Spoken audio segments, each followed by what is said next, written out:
whenever we're using music for some kind of business establishment or anything other than the home, pretty much is the rule. It then falls under, it's a particular right of copyright, the performance right, one of the 6 rights of copyright. And once that's triggered, there has to be permission, there has to be payment made. So if you're using, let's say, in a large department store or in a dentist's office or in a school, for not for face-to-face teaching purposes, but for anything other. If you have concerts in a school and anything like that, I mean, there are licenses to be had, so they're negotiated, and then money is paid, and we collect it, and then we distribute it to writers and publishers. So the answer is yes.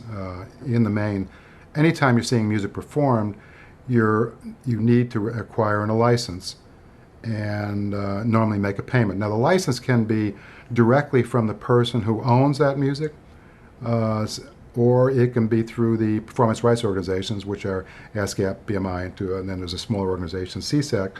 And you have to look at the composition being performed, because that triggers whoever's collecting the money and whoever negotiates the fee. Because if a writer is a member of ASCAP, then ASCAP is licensing that writer's works.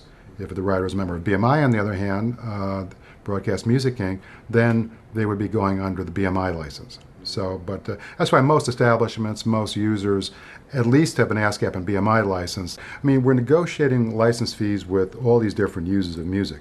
Now, universities do use music, and there's a separate license. All these licenses are negotiated. Some are flat fee arrangements, some are based on percentage of advertising gross receipts, others based on number of seats you have at a club or price of admission to a club, type of music being performed, whether it's mechanical music or if it's live performances.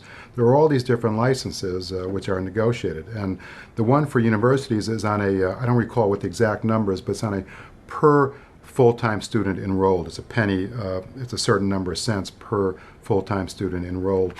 And then there's some separate licenses for concerts that are over a certain amount of, where the performers are paid over a certain amount of money and stuff. But I think the point is that there are all these different licenses for universities, for hotel change, for any type of venues where music is being used. And in the university one, some of the university dealings are exempt, obviously, under the copyright law. Face-to-face teaching, you can use music without, making a payment or triggering or infringement suit or something like that. But once it goes beyond that, you really are talking about some kind of performance right involved in it. But as I said, we negotiate the fee, we collect the money, and then we pay writers and publishers. And this also, one thing that's real important to remember is that if you're a writer or a music publisher, because the money is split 50-50. If $50 goes to a publisher, $50 goes to the writer for that same performance. But there is a performing rights organization in every country of the world, well, the main countries, obviously. I think there's over 85 PROs out there.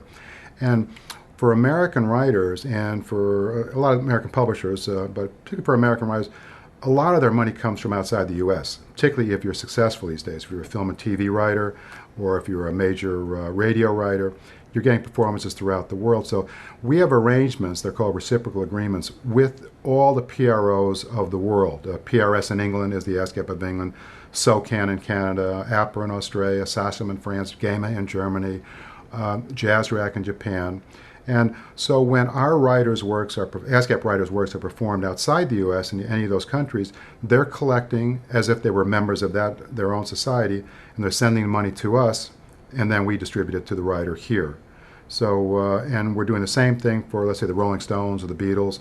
They're licensed their stuff through ASCAP. We're collecting for their members of PRS, the English Society. So we collect for them here when they have radio or TV performances or live concert performances, whatever.